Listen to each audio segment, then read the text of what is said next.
मंडळी, महाराष्ट्र नवनिर्माण सेनेच्या गुढीपाडवा मेळाव्यासाठी मुंबईतलं शिवाजी पार्क मैदान सज्ज झालंय।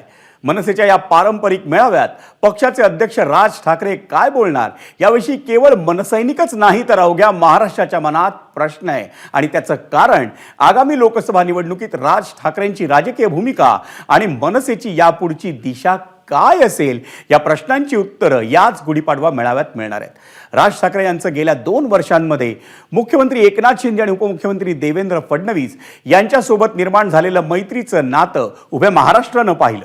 त्यामुळे मनसे महायुतीत सामील होणार का या प्रश्नाची राजकीय वर्तुळात जाहीर चर्चा सुरू झाली।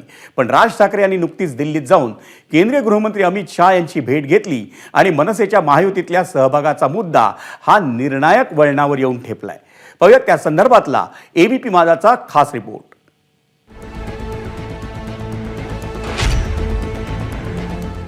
महाराष्ट्र नवनिर्माण सेना शिंदे सेनेत विलीन होणार का? राज ठाकरे भाजप सोबत हात मिळवणी करणार का? राज ठाकरेंची मनसे महायुतीत जाणार का? मनसे किती आणि कोणत्या जागा लढणार? शिंदेंची शिवसेना राज ठाकरेंच्या हाती जाणार का? हे आणि असे अनेक प्रश्न सध्या महाराष्ट्राला पडलेत। न्यूज चॅनल असो, वर्तमानपत्र असो, राज ठाकरेंच्या भूमिकेबाबत चर्चांना उधाण आलंय। ट्रेन किंवा बसमध्ये असो की मॉर्निंग वॉकला असो, जिथे तिथे राज ठाकरे आणि मनसेबाबत हीच कुजबूज सुरू आहे। फेसबुकच्या पोस्ट, व्हॉट्सअपवरच्या मेसेजमध्येही याच चर्चांनी जोर घेतलाय आणि अशातच खुद्द राज ठाकरेंचा आवाज आला।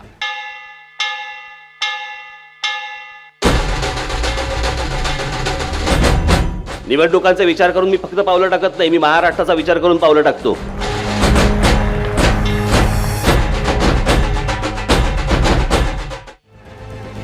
खुद्द राज ठाकरेच या सगळ्या प्रश्नांची थेट उत्तरं देणार आहेत, तेही अवघ्या काही तासात। गुढीपाडव्याच्या मुहूर्तावर लोकेशन आहे मुंबईतला शिवाजी पार्क। आता वेळ आली आहे या सगळ्यावर तुमच्याशी बोलण्याची। नक्की काय घडलंय, नक्की काय घडतंय हे सांगण्याची। 9 एप्रिलला शिवतीर्थावर या, मला आपल्याशी प्रत्यक्ष बोलायचंय। महाराष्ट्र नवनिर्माण सेनेचा गुढीपाडवा मेळावा दरवर्षी शिवाजी पार्कात पार पडतो, मात्र यंदा महाराष्ट्राच्या राजकारणात मोठी उलथापालथ झाली आहे आणि राज ठाकरे ही निर्णायक भूमिका घेण्यासाठी सज्ज झाले आहेत। यावेळेला विशेष नियोजन करण्यात आलेलं आहे। शाखांमध्ये बैठका घेतलेल्या आहेत, यादी तयार करण्यात आलेली आहे, कोण कोण येणार आहे, काय याचे डिटेलमध्ये आम्ही कार्यक्रम तयार केलेला आहे। त्यांच्या वाहतुकीची व्यवस्था आणि या सगळ्या गोष्टी करतोय आम्ही। सन्माननीय राजसाहेब एका फक्त निवडणुकीचा विचार करून राजकारण करत नाही, ते जो काय निर्णय घेतील तो महाराष्ट्राच्या हिताचा असेल, हिंदुत्वाच्या हिताचा असेल एवढं नक्की। गेल्या काही दिवसात महाराष्ट्राचं राजकारण तापलंय। युत्या आघाड्यांची बांधणी होत असतानाच त्यात जागा वाटपाचीही भर पडलीय। त्यामुळे यंदा मनसेच्या मेळाव्याला तुलनेने जास्त गर्दी होईल असा अंदाज आहे। राजनिर्णयासाठी शिवतीर्थ सज्ज, लाखो महाराष्ट्र सैनिकांसाठी खुर्च्यांची व्यवस्था करण्यात आली आहे। भल्या मोठ्या स्टेज शेजारी LED स्क्रीन असेल, खाण्यापिण्याची, शौचालयाची, सभास्थळी व्यवस्था करण्यात आली आहे। सुरक्षेसाठी 300 पोलीस आणि 35 पोलीस अधिकारी असणार आहेत। गर्दी नियोजनासाठी एक विशेष पथक असेल, नो पार्किंग झोन असेल, वाहतुकीत देखील बदल करण्यात आले आहेत। मनसेचे 100 सुरक्षा रक्षक, 500 स्वयंसेवक आणि 100 वॉर्डन हे तैनात असतील। राज ठाकरेंची सभा म्हटलं की गर्दी होणार ही काळ्या दगडावरची रेघ आहे। त्यामुळे मनसेसह पोलीस प्रशासनाकडून विशेष काळजी घेतली जाते। आता मनसेच्या या सभेला काहीच तास शिल्लक आहेत, त्यामुळे पोलीस असतील, मनसेचे पदाधिकारी असतील यांनी या सभेची जय्यत तयारी केलेली आहे आणि यामध्ये आता सध्या आकर्षणाचं स्थान ठरत आहे ते म्हणजे या ठिकाणी लावण्यात आलेल्या LED। महत्वाचं म्हणजे राज ठाकरेंनी अमित शहा यांची भेट घेतल्यानंतर चर्चांना वेग आलाय। याबाबत उपमुख्यमंत्री देवेंद्र फडणवीस यांना विचारलं असता ते म्हणाले, लोक राष्ट्रीय विचाराने प्रेरित आहेत, ज्यांच्याकरता समाज प्रथम आहे, राष्ट्र प्रथम आहे, अशा सगळ्या लोकांनी मोदीजींसोबत राहिलं पाहिजे। आणि म्हणून मला विश्वास आहे की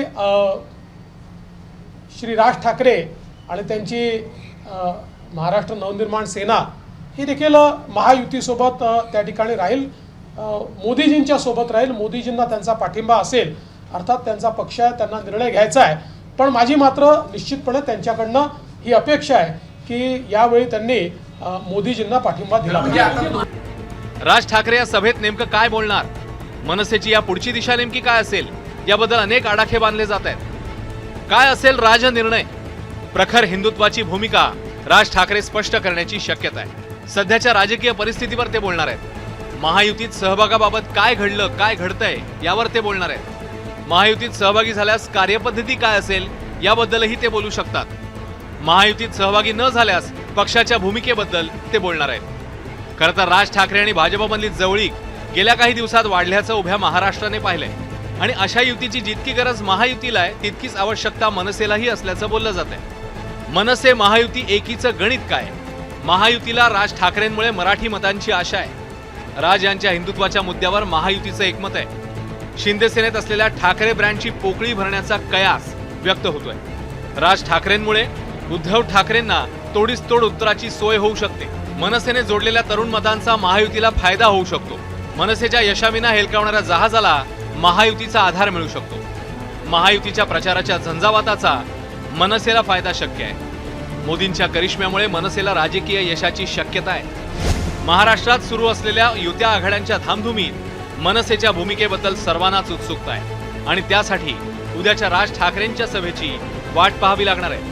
सध्या राज्यातली राजकीय परिस्थिती, सर्वसामान्यांची परिस्थिती आणि चालू घडामोडी आहेत, या संदर्भात महाराष्ट्र नवनिर्माण सेनेची नक्की भूमिका काय, मनसेची भूमिका काय याची उत्सुकता सर्वांनाच लागलेली आहे। त्यामध्ये आता मनसेची गुढीपाडव्याची ही सभा काहीच तासात पार पडणार आहे। त्यामुळे मनसे अध्यक्ष राज ठाकरे हे या सभेमध्ये काय बोलतात याकडे संपूर्ण महाराष्ट्राचं लक्ष लागलंय। कॅमेरामन अनुप रस्तोगीसह मी अल्पेश करकरे, एबीपी माझा, मुंबई। एबीपी माझा, उघडा डोळे बघा नीट।